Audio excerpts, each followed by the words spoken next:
Hello, I'm Chris Richmond, and in this special episode we're taking a look into the life and times of my late grandfather, Mike Richmond, and his career as a bus driver.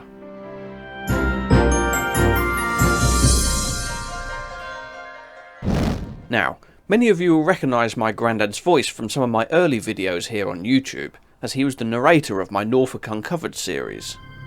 But the only eyes looking out over the North Sea are those of dog walkers and ramblers, completely oblivious of the important role this site once played in the air defence of Britain. Did you see that? You went all over the place, didn't you, them airplanes? For those of you wondering about that accent, he was a Yorkshireman from birth and came to Norfolk as part of his national service with the Royal Air Force, initially being posted to the curiously named RAF Happisburgh. That's Haysborough to you and me. Thinking that the Royal Air Force was sending him to the continent, he was most disappointed to find it had actually arrived at a rather isolated and windswept radar station here on the North Norfolk coast. He was soon moved to RAF West Beckham, where he later met my nan, and claimed he held the record there for jankers. Such a nuisance they actually ended up sending him to man RAF Trimmingham whilst the then top secret rotor bunker was being constructed. After demob in 1953, Grandad Mike's next career move was to become a bus driver based out of the seaside town of Cromer. In this previously unbroadcast interview, we find out what life was like as a young bus driver in 1950s rural Norfolk. Well, after serving the RAF, I went on the buses, and it was 54 or 55, and the buses were antique then. Crash boxes, no single measure on any gauge. Used to go for miles and miles, and they were only small compared to today's vehicles. And of course we had to drive them on footpaths nearly. There was very few in the way roads. The main road to Norwich was only one and a half buses with little passing points. Up at Sheringham was some bad corners there to get round. But we managed to do it eventually. First of all, you had to do a year or 2 years as a conductor with a driver. And then you go for 2 weeks training, driver training in Norwich, which was quite an experience. We went 3 at a time. In the test we had to reverse round a corner and finish up with the wheels 9 inches from the curb. And the examiner got out and measured the 9 inches. 9.5 was no good, 8.5 was no good, it had to be 9 inches. And the only one that passed out of those 3 was Ronnie Stone. And that was the end of the test. We had to go back next week and do it again, which we all passed, we both passed. The first trip out for Ronnie Stone and Donny Knowles and me, I was following Ronnie Stone up the road towards Suffield Park. And there was a little island there then, he went straight across that and knocked it flat. Dear oh dear. About a week later, we had a chap he was a communist actually. Nice fellow, we liked him. But he was driving a double-decker up Suffield Park on a school run, and we had single-deckers going the same way. And single-deckers went under the bridge, double-deckers turned around and went back down Suffield Park. Well, he didn't. He went under the bridge and took the top off, completely took the top off, for which he was instantly dismissed. Wilfred Page, his name was, well known in union circles, and he was a good man. I liked him quite a lot. But that was the end of his career on the buses. During the summer, we used to drive the buses, and in the winter time we still went back to conducting. The chap in charge of the depot Cromer, Mr. Leverington, his name was, and he was awful place to work for.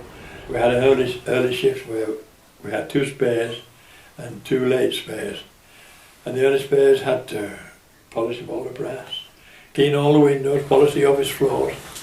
It was quite a nightmare really, and you were rather hoping somebody goes sick and you got a shift to do. We had double L's, they were a good bus, they were, they're still going about now, in the antique fair sort of thing. We have KNG 718 I think it is, and come to Sheringham every year when the old antiques come. And I've driven that one for miles, believe it or not. We had 4 gears, and then we had what we called overdrive. And you'd put it over to the right and shove it in, and clunk, that would go. You couldn't get them out very easily, but they went in. they were slower in sort of overdrive, I think it must have been a fuel saving thing, than they were in fourth gear. It's always been a case of economy over performance when it comes to buses, but that didn't stop Grandad Mike partaking in a little competitive camaraderie back in the early days, such as this anecdote involving former colleague Jimmy Plummer. In our youthful days, we used to pretend we were racing. We stick our hand out the side of the little window, which bus was signalling really, pretending to whip the side of the bus. And I can't imagine just how stupid we were. I really can't. However, we raced, and I had a very slow bus, but I got past him, and he didn't like that at all. But anyway, as soon as we got back to Cromer, I was reported, and I lost 3 days' work suspended for that, which taught me a lesson. Don't be so silly again. That doesn't mean to say the job can't be fun. There's always a story to tell at the end of the day, working with the public, or even colleagues. We had a little conductor, I had them days a lot of them, and my little colleague of mine, Charlie Sargent, I was a tiny little man. I was going home on the bus. He was going to collect the best fares, please, thank you very much. And he thought somebody was trying to get away with not paying for a dog. This chap had got a dog down his coat, the top of his coat, he thought. And you had to pay for dogs, threepence in them days.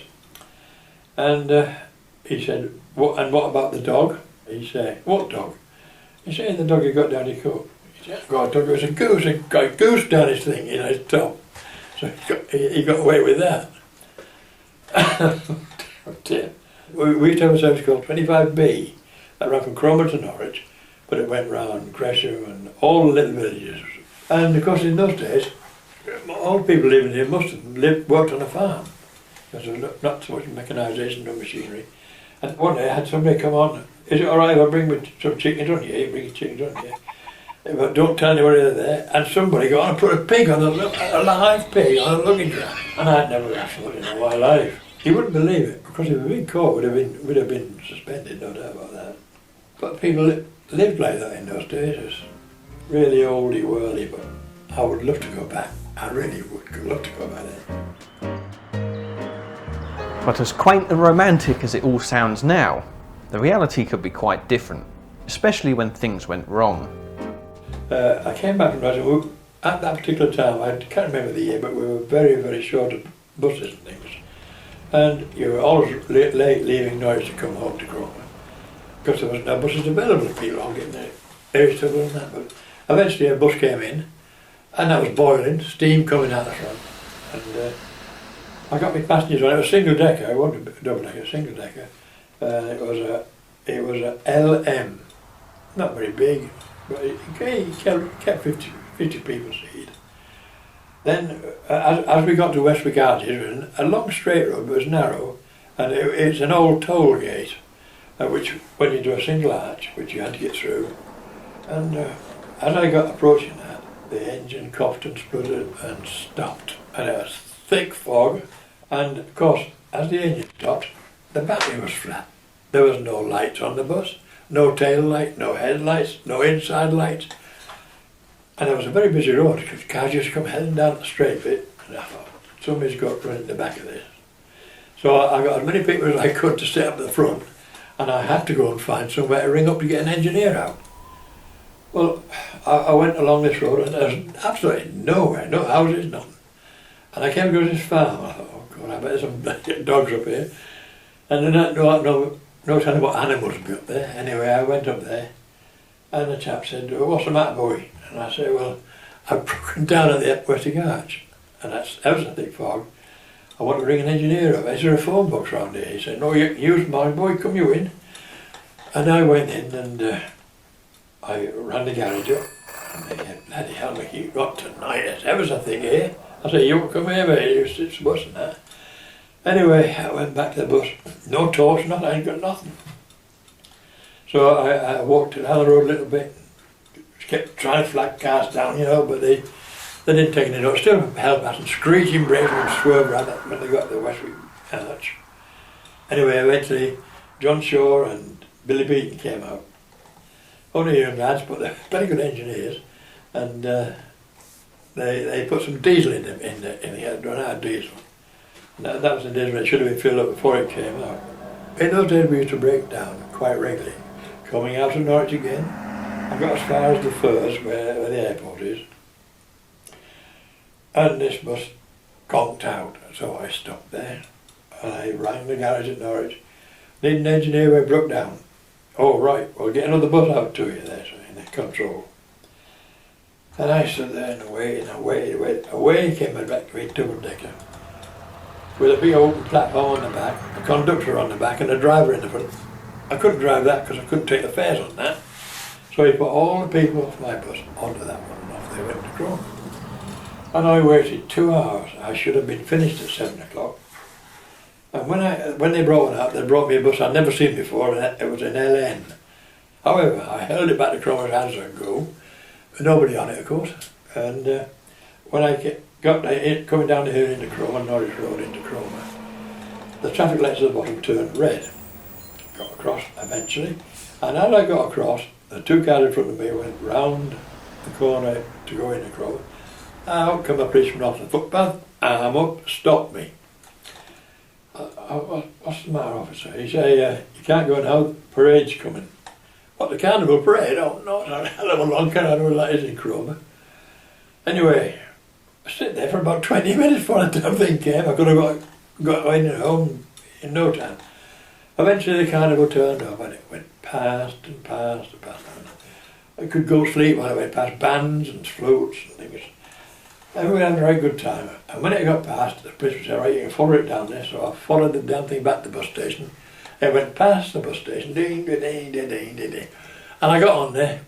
And I couldn't get off the bus station because I was going past again, coming down another road, going all the way past again.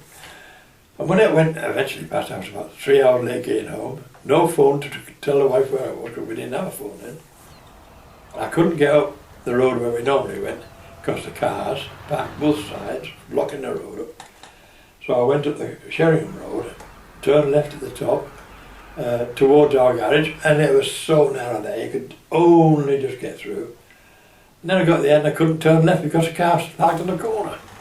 But eventually I got in the carriage and wasn't I relieved. It was awful, terrible night that was. I used to let the carnival when we used to take part in it ourselves, but that was many years before.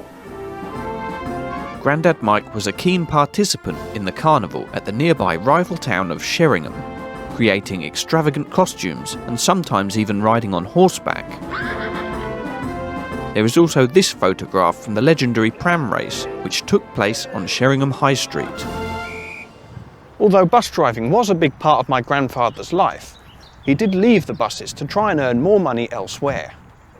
For a time, he moved back to Yorkshire, closer to his side of the family, and did a stint working on the buses there. But Nan wasn't happy, and so they moved back to Norfolk, where Grandad then worked a variety of different jobs, including several years at an ironmonger's. That is, until bus drivers' wages increased considerably, tempting him to go back driving. This time under the jurisdiction of the National Bus Company, which took over Eastern Counties in 1969. When I came back for the second time, I'd done 13 years working for an ironmonger called Blythe and Wrights. At times working with my father-in-law building Blythe and Wrights. And then I went back again, because the wages in the shop weren't awfully good. And I was beginning to struggle financially, you know. But I went back on the buses, and the first week I was there, I did 12 hours less work, and I got twice the wages. More than twice the wages, in fact. And I couldn't believe it. And it was really quite an eye-opener. I wish I'd gone back sooner then. But we used to do shifts like 777, that was Cromer to Yarmouth. That was the way we used to go on the little routes, the thin little roads. That was, I think it was 48, 49 miles, if I remember rightly. And we did one shift in the morning straight through to Yarmouth, back again, 20 minutes off, and then back to Yarmouth again, come back to Cromer, and finish, end of shift.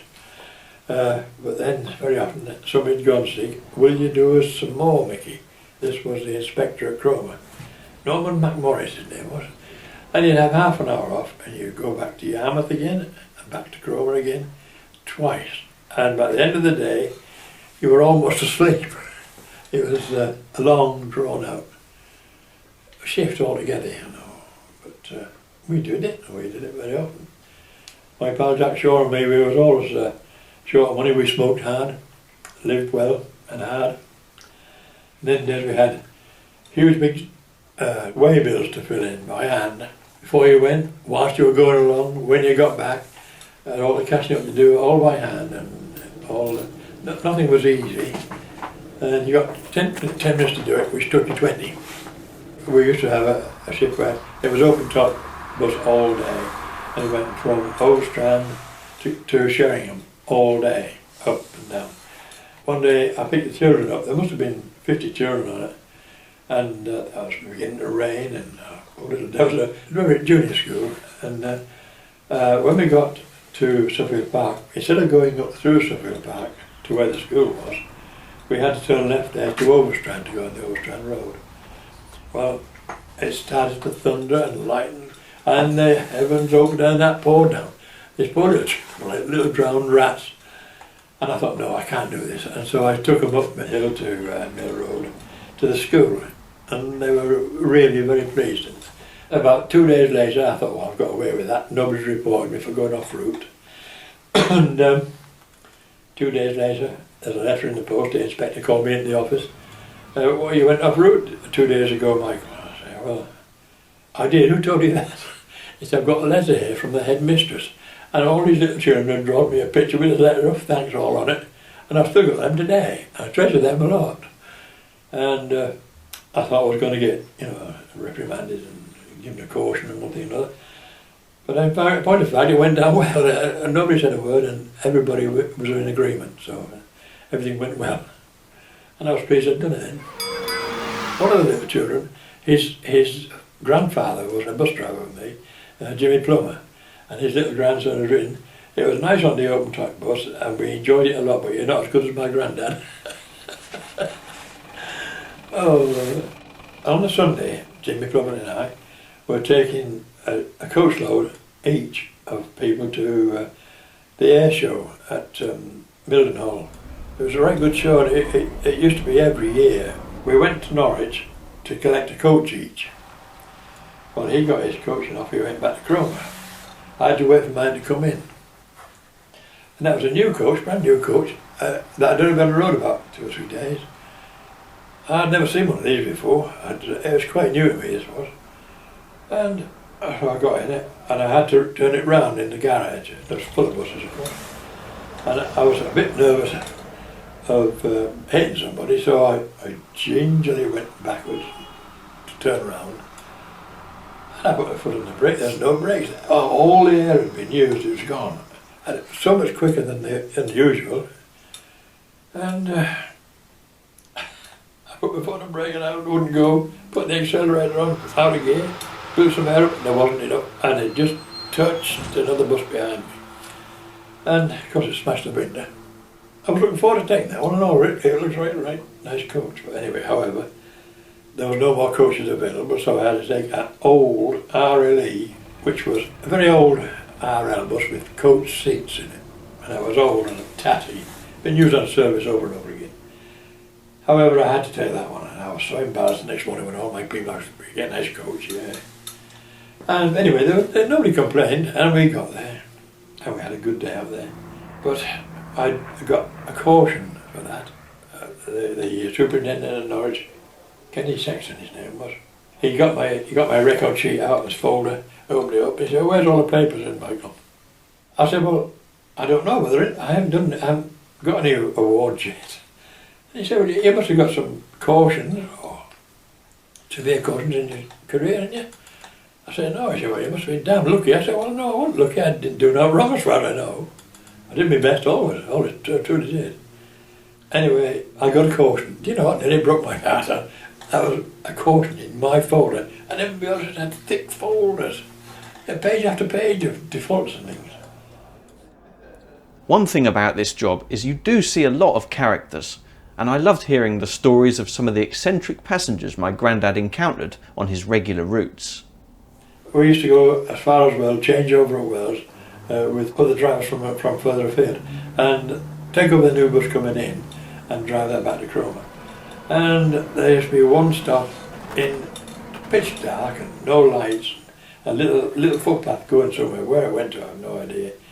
And every now and again there'd be a chap jump out in the middle of the road with a cloak and big black hat and waving his arms about and flourishing, and we'd stop the bus and he'd open the door.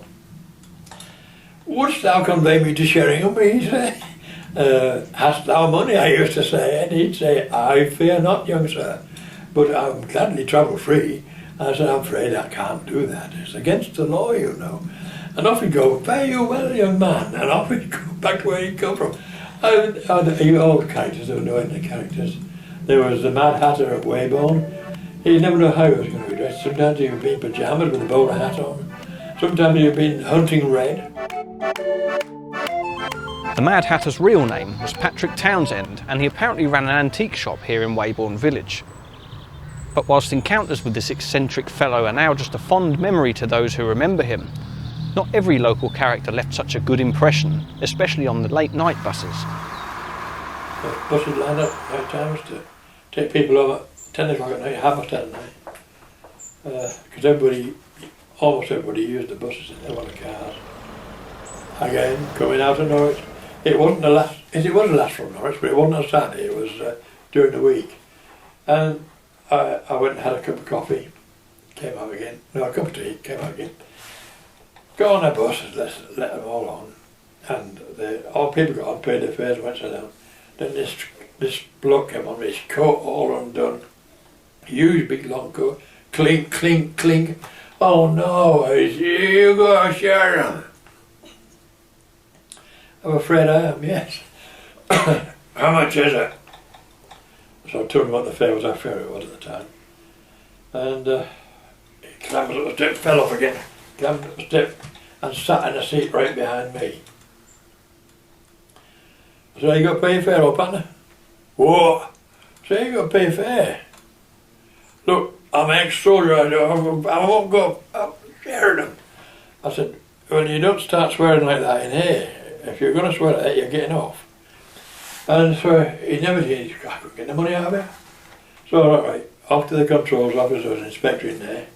I thought we'd get him off. But he didn't, he came across, "Right, what's the trouble here then?" He said, "Well, I'll go Sheridan." He said, "Well, give the man the money for your fare."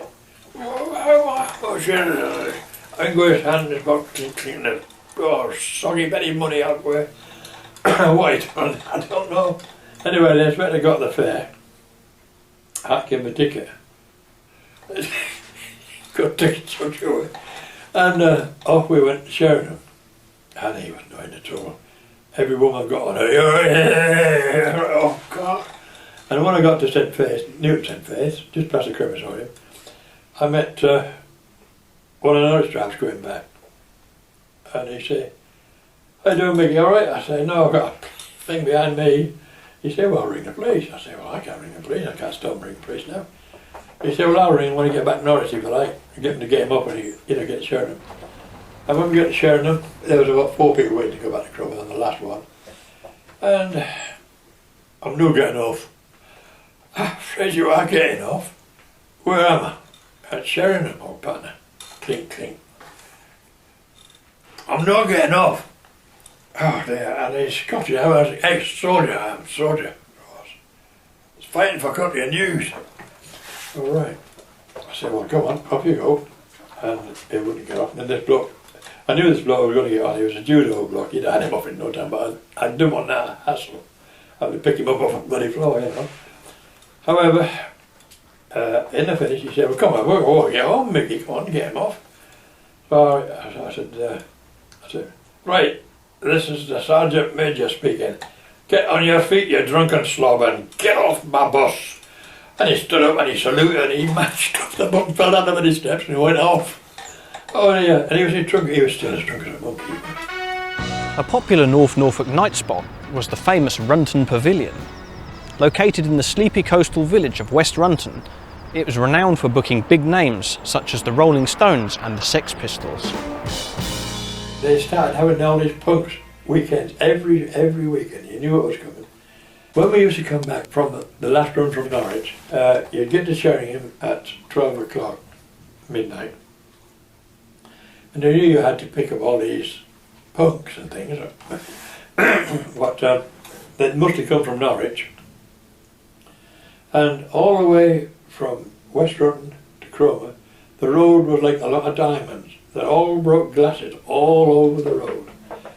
Every Saturday night out like that. No cars about because they didn't get punched. You tell them people up there, they come on and spit at you and pick spots on their faces, wipe them on the windows. Oh, they're the most hideous people you ever see. And you take them back to Cromer and they'll all disappear. There's no way of getting back to Norwich after 12:30. So he had a Sunday shift the next morning on early. First one back to Norwich, there they'd all be on the bus station. Oh dear God, he knew it was in for. He had a nice new, clean new bus and double decker of course. They'd all go upstairs, fags on, burning the seats, and they're picking the spots all over the very windows, spitting and gobbing everywhere. Oh. One bloke got on one day, he was 6 foot tall, he weighed about 15 stone, a big black beard on his chin and his face. After Norwich, he say. I say, I can't have half, mate, you're 12 and a half. I'm only 13, he say. Yeah, I thought I liked his story. I pulled the other one. Anyway, I wouldn't have more until he paid the full fare. Occasionally, you encounter passengers who later go on to become friends, or in this case, even colleagues. Grandad Mike fondly recalls a young enthusiast come busman, and it's thanks to the likes of him, with his quirky hobby photographing buses, that's given us some of the valuable historic images shown in this film. We had a chap called David Burdett, and he worked in the bank, but his heart was bus driving and bus spotting, what we call anoraks, writing the numbers of the buses down, where he saw it and who was driving it. But he used to get an anywhere ticket, a wonder bus ticket, and it cost him 50p, he could travel away late all day. And every time we got to the end, could I change your screen for you? Out come the screen, wind, he'd change it all. And he used to love doing that. Well, he's been driving buses for years now.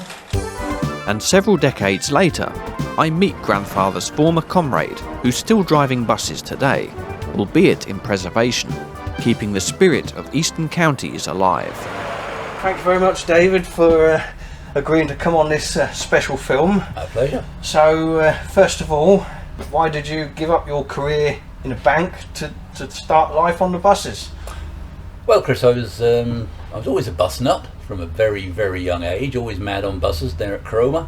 Used to ride the buses, sit in the bus station on my push bike, make friends or enemies with the drivers locally. And despite not able to get on the job when I left school, I was later able to become a conductor at Cromer in 1979, and hence my life thereafter on the buses. So, honest question here, what was my dear grandfather like to work with? He was a good guy. He's a nice chap, passengers liked him, he was friendly, very soft spoken. And everybody liked your granddad. He was a nice chap, and I know he'd been on there many years before I came along. Oh yes. And he had his ups and downs, I guess, like we all do. And there were some little idiosyncrasies about him. There were certain shifts and certain journeys he wouldn't do. Yeah. For whatever the reason, but he'd never be on my 728 to Holt when I worked here at the bank. I know not why. Nice chap, and he actually went into the coaching side of it in his later years, but I don't think he liked that very much, the express coach.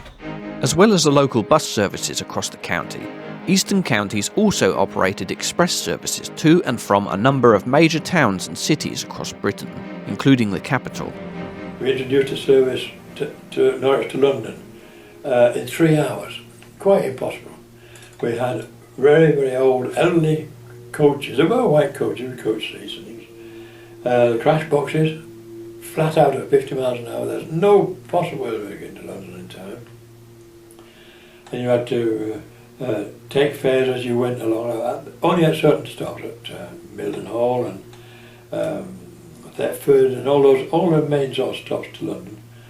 And Cambridge, of course. But I used to get out of Cambridge mostly and drive a bus back to Cromer. It was quite impossible to do, and really true, I think it was the start of my health problems, were the stress of it all, and the heavy luggage, and I was only a little fella. And the stress of having to try to do the impossible, and getting wrong at Cambridge or wherever you changed over, where the hell you been and all that, and the red air would be boiling and steam coming out of it. Brakes would be fading, because you get brake fade if you use your brakes at all on those hot days, and I dreaded it, I hated it, and howsoever, that's one of those things I wish I hadn't never done. Another chap who took my place, poor, he's not alive anymore, is David Swift. He was younger than me, and a nice little lad, Salvation Army bloke, and he was a nice fella. But he took my place. He couldn't wait to get an express, same as I was. Somebody's got an express, you know, and he went to London. He should have been there at 1 o'clock, lunchtime. 6:30, nobody's seen him. He was going round and round, and he got completely lost. And somebody had to go and rescue him and guide him in and then bring him home. Oh dear, poor old Swifty, he was ever so embarrassed. Coming back from Norwich, come through past Hanmouth Post Office and going toward Rowton. And there was a hell of a side gale blowing. And I used to hold the wheel with both hands hard, because it'd blow you out of your hands if you weren't careful. And I used to stick my elbow into my ribs so it couldn't go any further. And Swifty took his hand on the wheel for a second, it went woof, and straight through a hedge and into a field. Oh dear, poor old Swifty was stuck there for ages. They had to tow him out backwards. Luckily no one was hurt. Driving something the size of a house with no power steering and only friction braking, buses were bound to leave the road occasionally, but luckily incidents like this were few and far between, although one Cromer vehicle was involved in a fatality on the main road between the villages of Bodham and High Kelling. That was Jack Shaw, wasn't it? He was going towards Holt, and there's a chap coming towards him in a Rover 3000. The Rover 3000 driver, he was called Taffy. I knew the bloke, he was a Welshman. He'd been to Wales with his missus. And he was coming along, and he ran head first into Jack Shaw. Jack Shaw swerved up left-handed to try and avoid him, and he went straight over the hedge into a field, and it really didn't damage the bus, it nearly broke the bus to bits.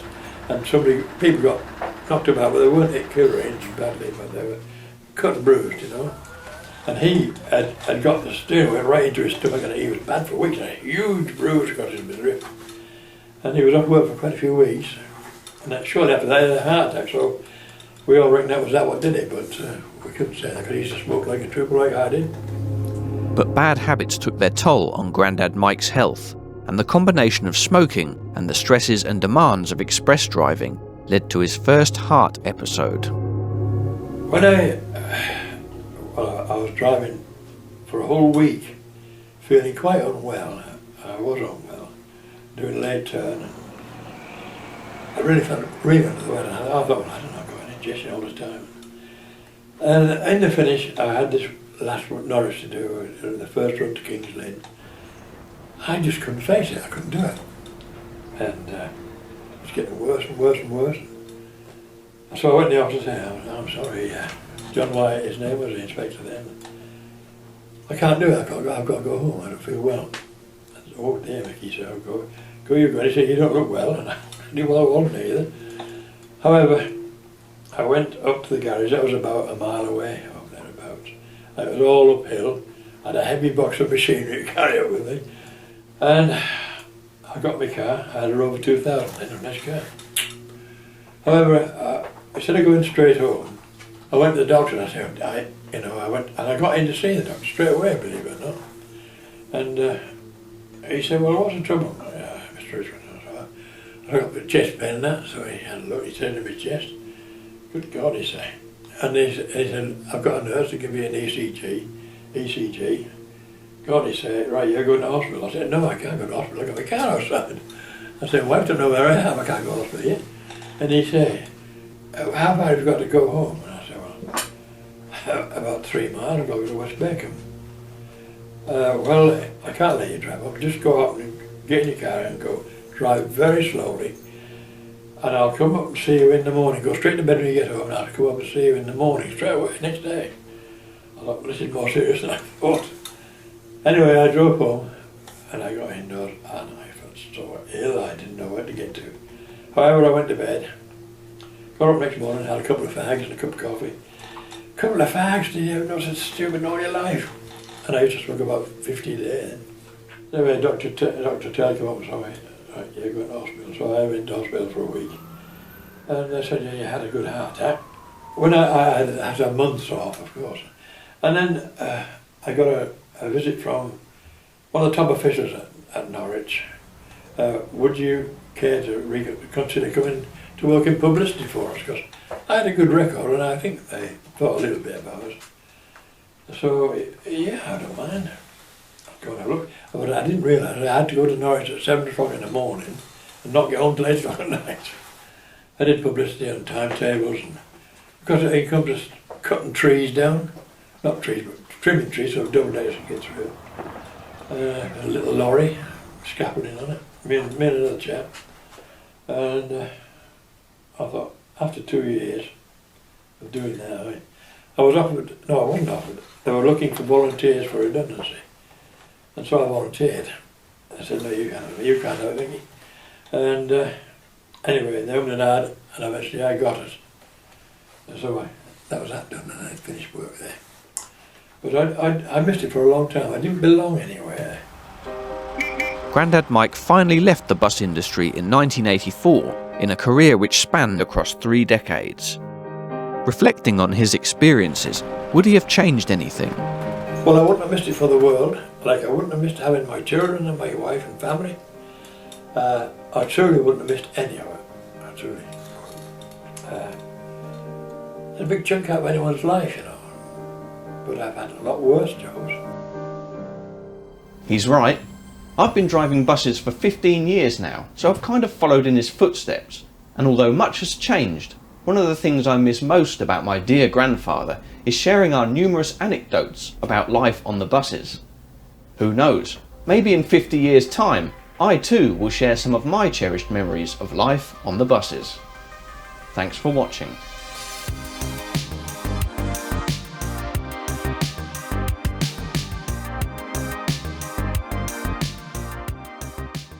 Now for the obligatory closing paragraph. If you enjoy my quirky, if slightly self-indulgent adventures, please don't forget to like and subscribe. I really appreciate your support. Thanks for watching, and goodbye.